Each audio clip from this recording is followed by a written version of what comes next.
Depuis plusieurs jours maintenant, le footballeur sénégalais Idrissa Gueye est au cœur d'une grande polémique dans laquelle plusieurs journaux français et plusieurs chaînes de télévision le traitent d'homophobe. Alors, ceci est dû au fait qu'il aurait manqué pour une deuxième fois d'affilée un match dans lequel il fallait accorder un soutien à la communauté LGBT+.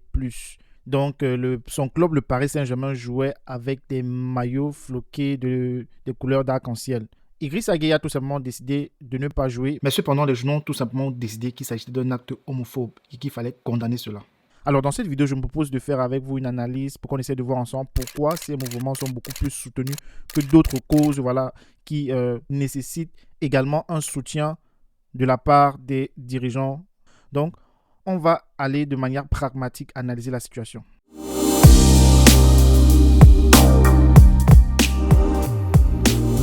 Salut, c'est Sunday, bienvenue sur ma chaîne où je parle d'éducation, d'entrepreneuriat, de développement personnel, de business, de mindset. Ceci dans le but de t'amener à sortir de ta zone de confort et ainsi atteindre tes accomplissements. Alors, si ce sont des sujets qui t'intéressent, tu peux bien entendu envisager de t'abonner à cette chaîne, d'activer la cloche de notification. N'oublie pas à la fin de cette vidéo de me laisser un j'aime.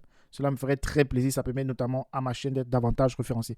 Alors, dans cette vidéo, je te propose d'analyser ensemble les raisons pour lesquelles le mouvement LGBT+, ou bien les raisons pour lesquelles Idrissa Gueye se voit aujourd'hui en train d'être boycotté par les journaux français et notamment par son club, le Paris Saint-Germain, qui s'est totalement désolidarisé du footballeur parce que c'est quelque chose de très important qu'il faut comprendre les enjeux de l'heure actuelle. Alors, dans un premier temps, j'aimerais te montrer quelque chose de très très intéressant pour que on entre de manière pragmatique dans cette analyse. Et ceci représente en effet, comme tu peux le voir, ce qui représente les milliardaires français. Cependant, la quasi-totalité des journaux français, des télévisions françaises, de l'information ont été rachetés par les milliardaires. Tu peux notamment voir ici les journaux qui ont été rachetés par Bernard Arnault, l'homme le plus riche de France.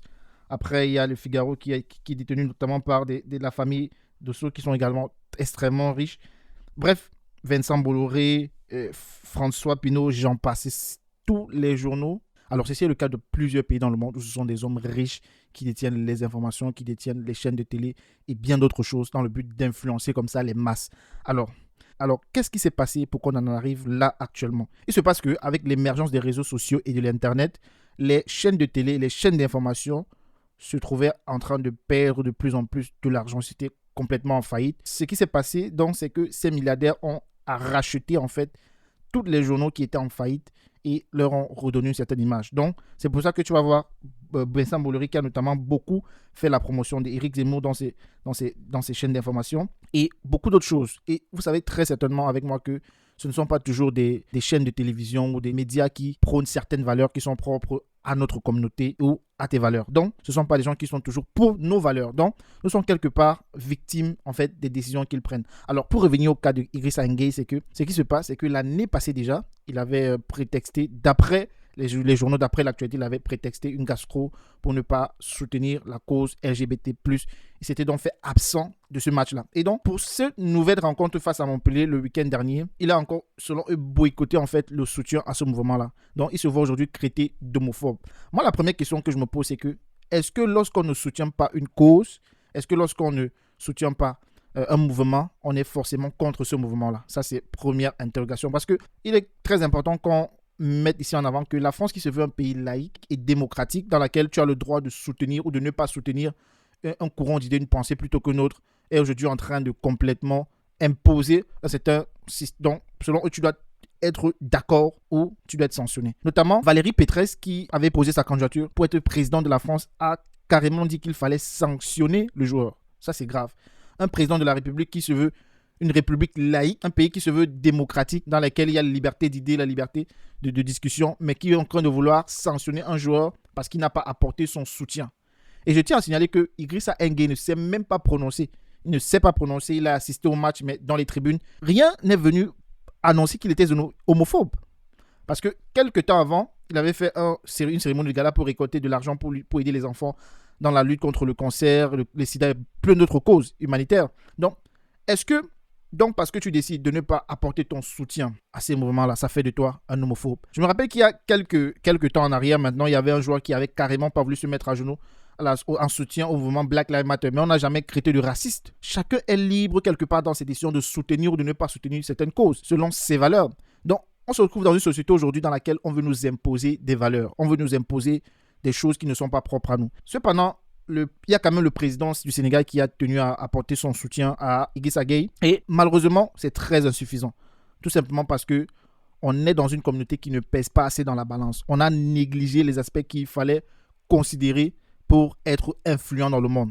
Et la réalité, c'est qu'aujourd'hui, les réseaux sociaux, les télévisions, la majorité sont soutenus par des puissances financières qui ne sont pas forcément pour les valeurs que les Africains ou les pays d'Amérique du Sud soutiennent. Donc, on est une minorité financière, malheureusement, si je me permets l'expression, qui n'a malheureusement pas à dire son mot dans ce qui se passe dans le monde.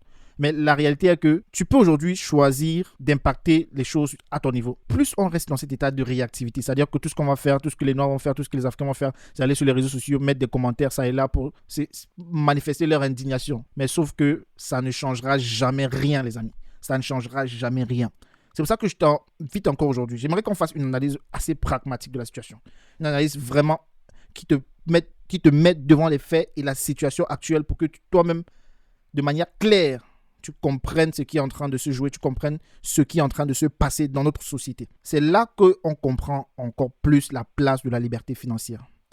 Parce que la réalité, c'est que nous subissons, parce que nous ne sommes pas libres financièrement, parce que nous sommes dépendants du système dans lequel ils ont déjà tissé les ficelles. Ils ont un schéma dans lequel la société veut nous amener. Peut-être certains qui regardent ces vidéos peuvent me traiter de complotiste, mais la réalité est là. Nous ne sommes pas libres de soutenir les valeurs qui sont les nôtres. Nous sommes obligés d'épouser, en fait, quelque part, d'aller vers leur combat.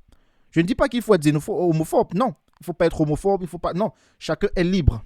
Chacun est libre. Comment est-ce que je peux faire aujourd'hui pour être libre demain de dire que je n'apporte pas mon soutien à tel ou tel mouvement? Pourquoi est-ce que je suis libre aujourd'hui de dire que demain, que je n'apporte pas mon soutien au mouvement Black Lives Matter sans que ça ne cause des problèmes?